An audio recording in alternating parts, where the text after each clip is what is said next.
When you're working on a dream, at some point in time, a transition takes place. And the transition is what you are becoming in pursuit of the dream. Because even if you don't get the dream, you become such a strong and powerful person, it will so change your life, you can look at something else and say, well, I think I'll go do this then. Because you have now developed yourself in such confidence and such competence in how to deal in the arena of life that you can move into another area and not miss a beat. Once you begin to discover who you are, then you really realize how you have been given authority and dominion over everything on the face of the earth, including all the dimensions of your life. But you can only do that through the struggle of life. And most people avoid the struggle. Most people go through life avoiding pain. And when you go through life like that, something in you dies. Something in you that you never activate is lying dormant in there, that you never get a chance to call on because you have not challenged yourself. Somebody said, the land of familiarity belongs to the dead. That most people like to feel like they're a king in the area of their comfort zone. They only want to do those things that they know how to do well. Osborne said, unless you attempt to do something beyond that which you've already mastered, you will never grow.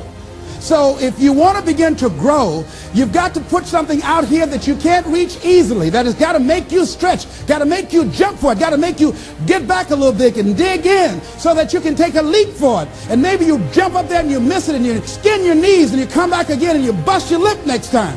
But you keep on, and through that process, you learn how to leap higher. You start challenging yourself to dig deeper, and then you discover some things about you that you don't know right now. Some talents that you have in you that you didn't know that you can do. I started out just talking to kids, and now I'm speaking at corporations. Now I'm traveling. I didn't know I can do this, but had I not given myself a chance, and I'm saying to you, give yourself a chance. Here's something else.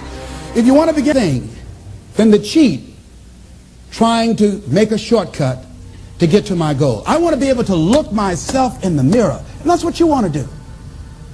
There's no saying, judge a man not by what he does, but by that he doesn't have to do.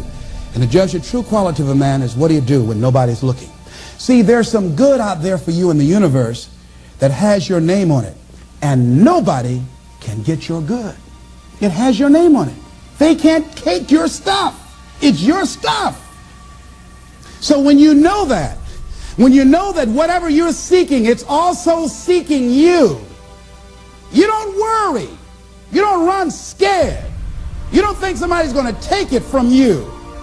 You listen to your inner voice, and you always take the high road. There will be the tendency, the natural inclination to take the low road. You must resist that.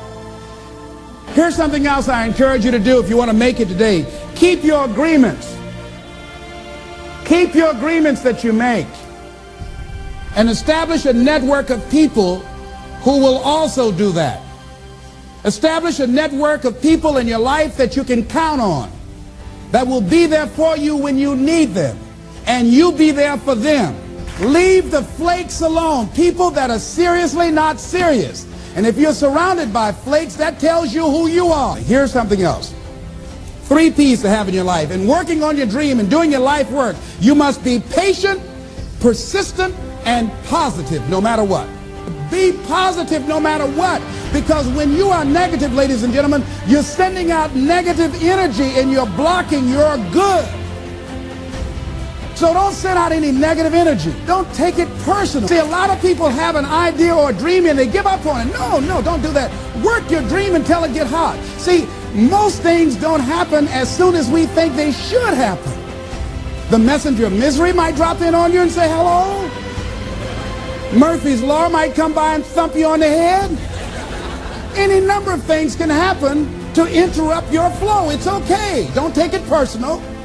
Just acknowledge what's going on. It's called life, and keep on working on your dream. Continue to keep on knocking, because this is your life. This is what you love. This is your passion. Step back. Don't judge it. If you judge it, judge not yet, lest ye be judged. Why? Because when you judge it, you invest emotion in it, and that emotion could be anger, and guess what? That hurts you. That doesn't hurt anybody else. So what do you want to take yourself out early for by internalizing things? Shakespeare said, nothing is neither good nor bad, but thinking makes it so. So judge not according to appearances, but right judgment, and feel that everything is going to work out for you because you're patient, you're persistent, and you're going to be positive no matter what.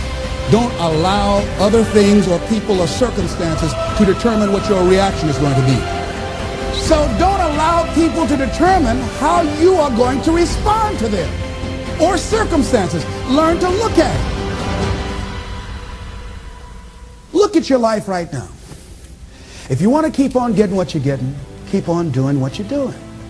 You've got to be willing to change your ways.